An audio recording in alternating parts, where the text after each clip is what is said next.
Motivation. Oublie ton passé et crée une nouvelle vie.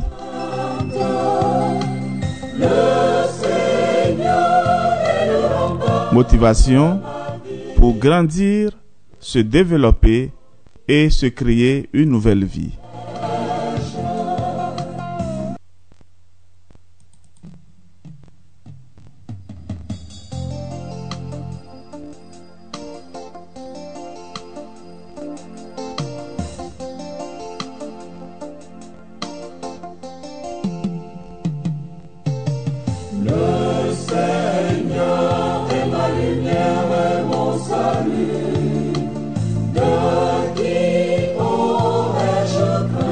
Oui, frères et sœurs bien-aimés, le Seigneur est ma lumière et mon salut. De qui aurais-je crainte? Bienvenue à vous tous pour ce 4e numéro de notre thème Nouveau départ. Oublie ton passé et crée ta nouvelle vie. Oui, frères et sœurs, que la paix de Dieu soit en vous. Votre serviteur, le Père Jean-Raphaël Mariton, nous dit: je vous retrouve encore aujourd'hui pour continuer notre cheminement. Avec la résurrection du Seigneur et le don de l'Esprit Saint, nous devons nous laisser envahir par l'amour de Dieu et trouver en lui la force pour créer une nouvelle vie. Si le grain de blé tombé en terre ne meurt pas, il ne donne pas de fruits. Et c'est à cela que nous devons faire c'est avec cela que nous devons faire un grand effort. C'est-à-dire mourir à nous-mêmes et donner une nouvelle vie. Je vous avais donné au début de cette série d'enseignements l'exemple de la chenille qui devient un papillon. Donc, chacun de nous doit chercher à devenir un autre lui-même, c'est-à-dire la meilleure version de nous-mêmes. Alors, dans la dernière édition, je parlais de la lettre d'autocompassion qui nous permet d'embrasser notre histoire et d'accepter notre passé, non pas comme une source de regret et de douleur, mais comme une partie intégrante de nous-mêmes qui nous aide à grandir et à évoluer. Alors, aujourd'hui, je voulais continuer, et avant d'aborder le thème qui suit, quel est le concept soutenant cette solution? Eh bien, le concept qui soutient la solution proposée de la lettre d'autocompassion est celui de l'autocompassion, un domaine de recherche qui a été largement développé par plusieurs psychologues et nous pouvons dire que l'autocompassion implique d'être bienveillant envers soi-même en temps de douleur ou d'échec, de reconnaître que l'imperfection et la difficulté sont une partie inévitable de l'expérience humaine et d'avoir une conscience équilibrée et non jugementale de ces émotions négatives. Je vous reprends la pensée.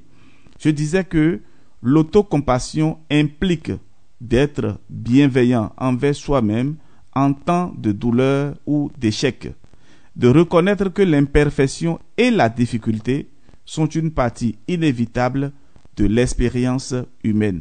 Quel que soit ce que tu vas faire sur la terre, tu ne peux pas échapper à l'expérience de la douleur ou de l'échec. Il y a quelque part où on échoue. Et quand on n'échoue pas, on ne peut pas connaître la valeur de ce que l'on fait. Je connais beaucoup de jeunes garçons et des messieurs aujourd'hui qui ont échoué peut-être à l'examen et l'année qui suit, ils ont su comprendre pourquoi ils sont tombés, pourquoi ils ont échoué et ils ont pris de l'envol. Et donc, en soi, l'échec n'est pas la fin de notre vie. L'échec n'est pas la fin de notre vie. Et il faut toujours penser que même de l'échec, on peut atteindre des objectifs. Et des objectifs meilleurs. Combien de fois, ceux qui sont majors de promotion. C'est-à-dire que dans une classe, il y a les premiers, les deuxièmes, les troisièmes, les quatrièmes et les cinquièmes. Parfois, on va à l'examen, le premier peut échouer. Bon, peut-être qu'il s'est mal réveillé. Mais il ne faut pas dire que parce que les autres sont devant et donc ce sont eux qui vont réussir. Non. Même l'évangile nous dit que les derniers seront les premiers. Ça veut dire que tu ne dois pas t'apitoyer sur ton sort. Ne reste pas là à regarder, oh, je suis tombé. Ne reste pas là où tu es tombé. Lève-toi et regarde plus loin. Et donc, l'autocompassion nous permet de nous confronter à nos propres erreurs et souffrances, sans les juger ou les éviter. Elle nous encourage à voir ces défis comme une partie de l'expérience humaine commune, plutôt que comme des échecs personnels. Tout le monde passe par l'échec. En étant compatissants envers nous-mêmes, nous nous donnons l'espace pour reconnaître et accepter nos propres souffrances sans être submergés par elles. Alors, frères et sœurs, nous devons comprendre que, au lieu de se concentrer sur nos défauts et nos échecs, et chacun de nous doit être enclin à reconnaître qu'il n'était pas seul dans les luttes et que nous étions plus capables de voir les échecs des autres de façon objective. C'est-à-dire quoi? Dans la vie de l'homme, il ne faut pas toujours penser que parce que j'ai des défauts, j'ai eu des échecs dans ma vie, que je suis le seul. Non. Chacun de nous a sa part d'héritage. Chacun de nous a sa part d'échec. Chacun de nous a sa part de réussite dans la vie. Et chacun de nous a son expérience. Donc ne pensez pas que vous êtes les derniers de la société. Pensez toujours que vous êtes capable de donner un meilleur produit de vous-même.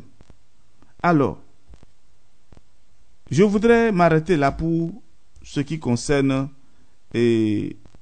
la dernière édition, dont le concept qui soutient cette solution.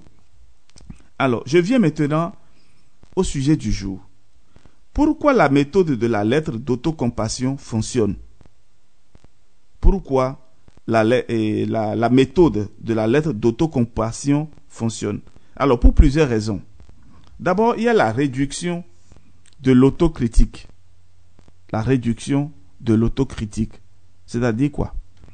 La lettre d'autocompassion t'encourage à t'adresser à toi-même, avec bienveillance bien sûr, ce qui peut diminuer les niveaux d'autocritique. Une étude de 2012 de Brens et Chen a montré que l'autocompassion peut aider à modérer les comportements d'autocritique et à favoriser une perception plus positive de soi-même. Alors, plus loin, je vais vous donner un exercice à faire et vous allez donc faire ce que nous appelons l'autocompassion, la lettre d'autocompassion. Mais d'abord, je disais, pourquoi cette méthode fonctionne? Il y a aussi l'augmentation de la résilience émotionnelle. C'est-à-dire quoi? La technique de la lettre d'autocompassion t'aide à regarder tes erreurs et tes souffrances avec compassion et sans jugement, ce qui peut te rendre plus résilient face aux défis futurs.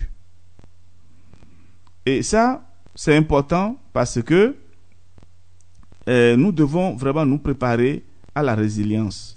Et j'en parlerai plus loin. Et troisième réponse, pourquoi cette méthode fonctionne?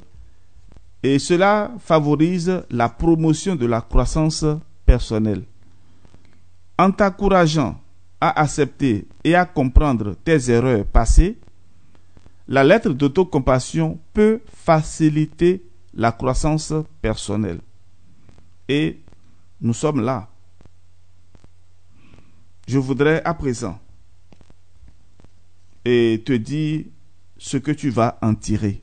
Si tu fais la lettre d'autocompassion là, qu'est-ce que tu vas en tirer? Alors, en utilisant la méthode de la lettre d'autocompassion, voici les bénéfices que tu peux en tirer. D'abord, il y a l'acceptation de soi. J'en avais parlé dans la dernière édition, l'acceptation de soi. Accepter que je suis le produit de moi-même, je suis le produit de mes souffrances. C'est-à-dire aujourd'hui, je suis devenu plus conscient parce que le passé m'a formé. Donc, l'acceptation de soi. En écrivant une lettre d'autocompassion, tu apprendras à accepter tes erreurs passées et à te réconcilier avec ton histoire. Cela peut t'aider à te sentir plus en paix avec toi-même et à renforcer ta confiance en toi. Deuxième point, c'est ce que tu vas en tirer, il y a la diminution du stress et de l'anxiété. Et dans la dernière édition, je vous disais qu'il y a des personnes, lorsque vous évoquez un fait qui a rapport avec leur passé, ils commencent à trembler en même temps sur place. Alors l'autocompassion est liée à une diminution des niveaux de stress et d'anxiété. En t'adressant à toi-même avec bienveillance, tu peux réduire l'autocritique et les sentiments négatifs qui peuvent souvent alimenter le stress et l'anxiété. C'est-à-dire, par exemple, je peux donner une valeur à moi-même, une valeur objective. Alors, celui qui me voit moi aujourd'hui, pour ceux qui me connaissent, et aussi ceux qui ne me connaissent pas, qui me voient pour la première fois, et ce n'est pas que c'est écrit à mon front que j'ai souffert dans mon passé, que j'ai eu à faire telle chose. Non, ce n'est pas écrit à mon front.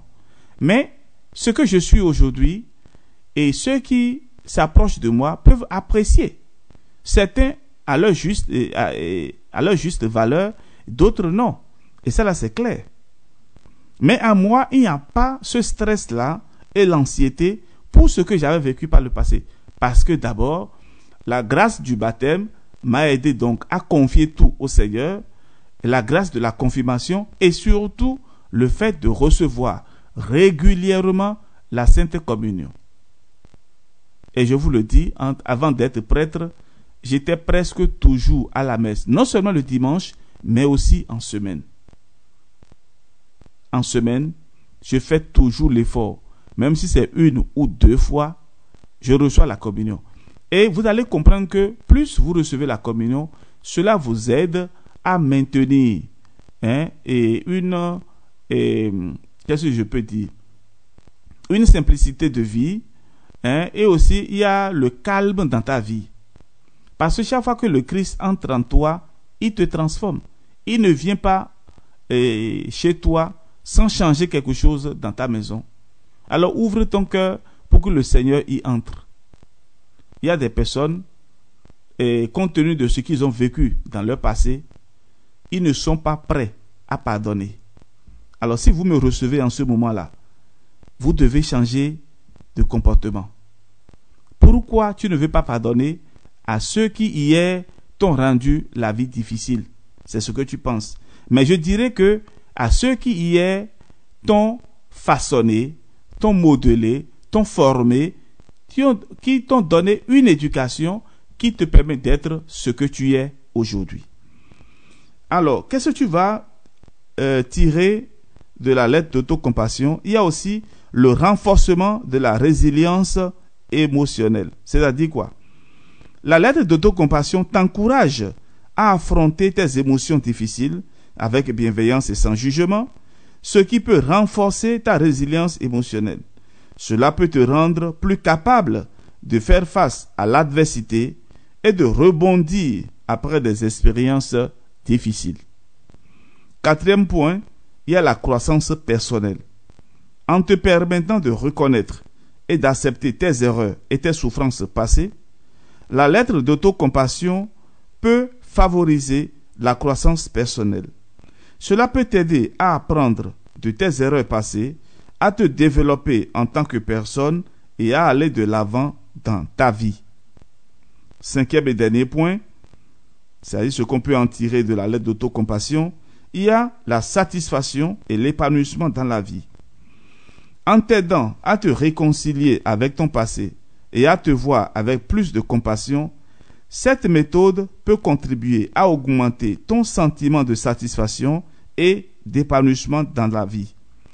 tu peux commencer à voir ton passé non pas comme une source de regret, mais comme une collection d'expériences qui t'ont façonné et t'ont aidé à grandir. Je vais encore vous donner un exemple. Et il y a un jeune homme qui, pendant son jeune âge, a subi beaucoup de difficultés, d'adversité et je dirais aussi d'injustice. Et par cela, il est arrivé et a commencé de petits jobs au quartier et petit à petit, il est arrivé à rencontrer quelqu'un. Et cette personne l'a aidé et il est aujourd'hui au Canada. De son témoignage, je peux vous dire qu'aujourd'hui, il est heureux. La dernière fois, nous avions causé et justement, il avait évoqué un cas. C'est-à-dire, quel est le comportement qu'il aura en retournant un jour au pays, en voyant ces personnes qui hier ne lui ont pas donné la vie facile. Et je lui ai dit, tu vas organiser une fête, tu vas les inviter et les remercier pour le temps que vous avez passé ensemble et leur faire comprendre que tu es le produit de tout ce que vous avez vécu ensemble. Alors je dis une chose, si ces personnes qui, entre griffes, t'ont fait souffrir par le passé, s'ils ne t'avaient pas rendu la vie dure, ou bien s'ils ne t'avaient pas donné cette formation dure, tu n'allais pas penser un jour que tu allais commencer à chercher de petits jobs au quartier et tu n'allais pas rencontrer non plus cette personne que tu as rencontrée et qui t'a amené au Canada. Donc cela veut dire que ce que tu as vécu par le passé n'a pas été inutile, n'a pas été négatif. Ça veut dire que le Seigneur est passé par là, ou bien le Seigneur a voulu que tu passes par là pour être ce que tu es aujourd'hui. Et par là, tu auras la force de pouvoir pardonner. Alors, voici ton plan d'action. Voici ton plan d'action. Comment tu vas faire et la lettre d'autocompassion. Qu'est-ce que tu vas faire? Donc, c'est le plan d'action, comme je l'avais proposé avant. Et voici un deuxième plan d'action pour toi. Alors, d'abord, première étape, c'est la préparation mentale. Il est nécessaire de te mettre dans un état d'esprit bienveillant et non critique avant de commencer à écrire ta lettre. Prends d'abord un moment pour méditer ou te détendre. Cela pourrait être aussi simple que de respirer profondément et calmement pendant quelques minutes. Rappelle-toi que le but est de te montrer de la compassion et non de te critiquer ou de te juger. Exemple, tu pourrais te dire à toi-même, je suis ici pour m'accepter tel que je suis, avec mes forces et mes faiblesses. Indicateur de mesure, tu te sens calme, détendu et prêt à écrire avec compassion. J'espère que vous avez compris cette première étape. Deuxième étape, c'est le choix du sujet de la lettre. Choisir un sujet spécifique te permettra de concentrer tes efforts et de rendre la lettre plus personnelle et significative. Réfléchis d'abord à une situation, une erreur ou un moment de ta vie pour lequel tu ressens encore du regret ou de la culpabilité. Note ce sujet sur une feuille de papier ou dans un document. Exemple, tu pourrais choisir d'écrire sur un échec professionnel que tu as eu du mal à accepter. Et comme indicateur de mesure, tu as un sujet spécifique et personnel pour ta lettre. Alors, tout à l'heure, je disais ceci.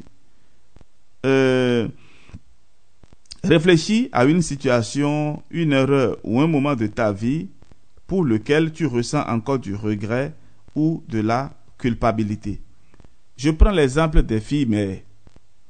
Une jeune fille qui est tombée enceinte à bas âge et abandonnée par son copain, elle a pu accoucher et aujourd'hui, elle se voit diminuée, elle se voit arriérée et parce qu'elle pense qu'elle n'a pas réussi sa vie.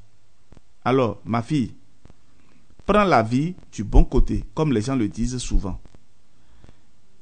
Quand tu t'assois et tu veux écrire la lettre d'auto-compassion, c'est vrai, tu vas penser qu'est-ce qui t'a amené à tomber enceinte, qu'est-ce qui a fait que tu t'es jeté dans les bras de ce garçon. Mais n'oublie pas ceci. Dans le temps là, il y avait beaucoup d'innocence dans ta vie. Il y avait aussi l'insouciance dans ta vie. Et il y avait aussi les influences de l'adolescence, les influences de la puberté. Et donc, tu n'es pas en mesure de voir ce qui devait arriver. Et donc, ne te culpabilise pas aujourd'hui. Il y a aussi quelque chose. Déjà, pour le fait que tu n'as pas avorté, c'est déjà un point positif. C'est vrai, tu as souffert. Tu n'as pas pu réaliser tes études comme les autres. Ce n'est pas encore tard. Je te dis en ce moment que ce n'est pas encore tard. Dieu qui a créé les escargots, Dieu qui a créé le cheval, il a créé également la tortue. Il a fixé un point d'arrivée. Mais il n'a pas donné la même vitesse de démarche et la même force de marche à tous les animaux. Non, mais ils y arriveront doucement, doucement.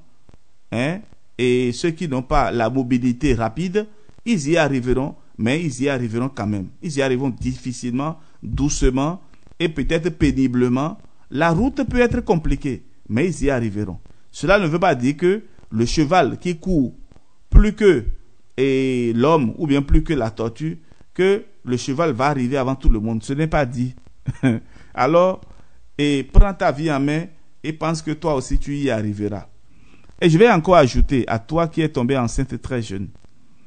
Il y a des femmes aujourd'hui qui cherchent l'enfant dans toutes les rues, dans toutes les villages et elles n'ont pas encore trouvé.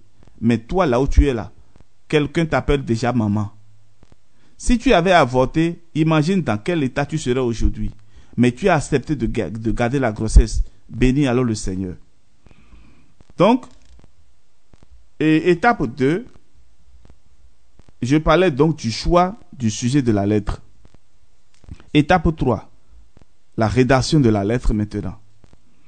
L'écriture de la lettre est l'acte central de l'autocompassion.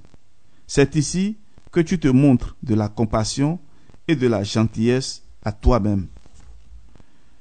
Commence d'abord la lettre en t'adressant à toi-même par ton prénom. Michel, Raphaël, Gabriel.